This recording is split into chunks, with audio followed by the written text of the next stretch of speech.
हरियाणा में कांग्रेस को लगातार तीसरी बार विधानसभा चुनाव में हार का सामना करना पड़ा है। इस हार ने हरियाणा कांग्रेस के 3 नेताओं के सियासी भविष्य को संकट में डाल दिया। ये 3 नेता हैं भूपेंद्र सिंह हुड्डा, कुमारी शैलजा और रणदीप सिंह सुरजेवाला। दोस्तों नमस्कार, मैं हूं संजय कपूर और आप देख रहे हैं सिटी मेल न्यूज। हरियाणा में हार के बाद अब 3 नेताओं की पॉलिटिक्स आगे शायद ही परवान चढ़ पाए। आखिर ऐसा क्यों, आइए इसे विस्तार से समझते हैं। भूपेंद्र सिंह हुड्डा 77 साल के हो गए हैं। हाल ही में उन्होंने एक रैली में कहा था कि मैं आखिरी बार बीजेपी से मजबूती से लड़ना चाहता हूं। हुड्डा अब अगले चुनाव में 82 साल के हो जाएंगे। ऐसे में अब इस बात की संभावनाएं कम ही दिखाई दे रही हैं कि हुड्डा राजनीति में सक्रिय रहें। हालांकि गढ़ी सांपला किलोई सीट से हुड्डा विधायक चुने गए हैं। हुड्डा अब आधिकारिक तौर पर अपनी विरासत बेटे दीपेंद्र को सौंप सकते हैं। दीपेंद्र ने इस बार के चुनाव में औसतन 6-7 रैली की।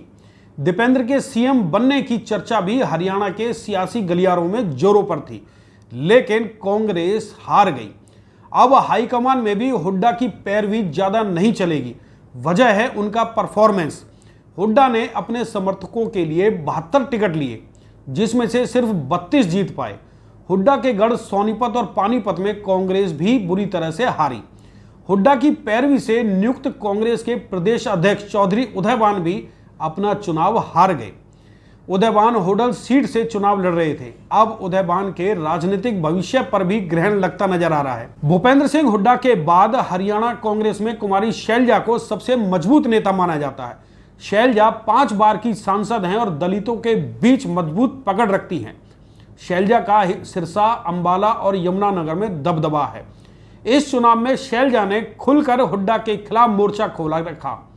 शैलजा को इसका फायदा भी मिला और उनके 9 समर्थकों को कांग्रेस ने उम्मीदवार बनाया। दिलचस्प बात है कि उनके 1-2 समर्थक ही चुनाव जीत पाए। शैलजा के कट्टर समर्थक प्रदीप चौधरी कालका से, शमशेर सिंह गोगी असंध से भी चुनाव हार गए।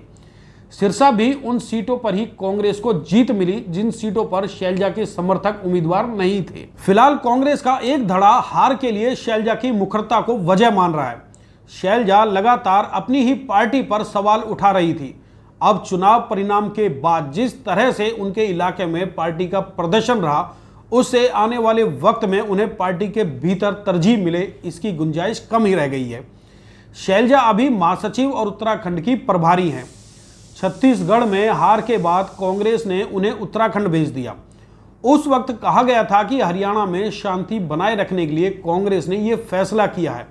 अब कांग्रेस उनको लेकर सख्त फैसला भी ले सकती है।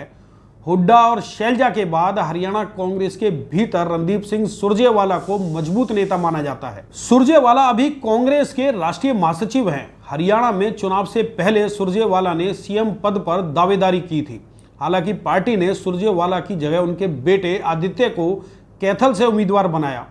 आदित्य कैथल की सीट जीतने में कामयाब भी रहे।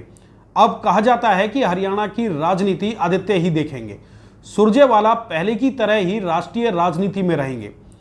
सुरजेवाला अभी कर्नाटक के प्रभारी महासचिव भी हैं। उन्हें राहुल गांधी का करीबी माना जाता है।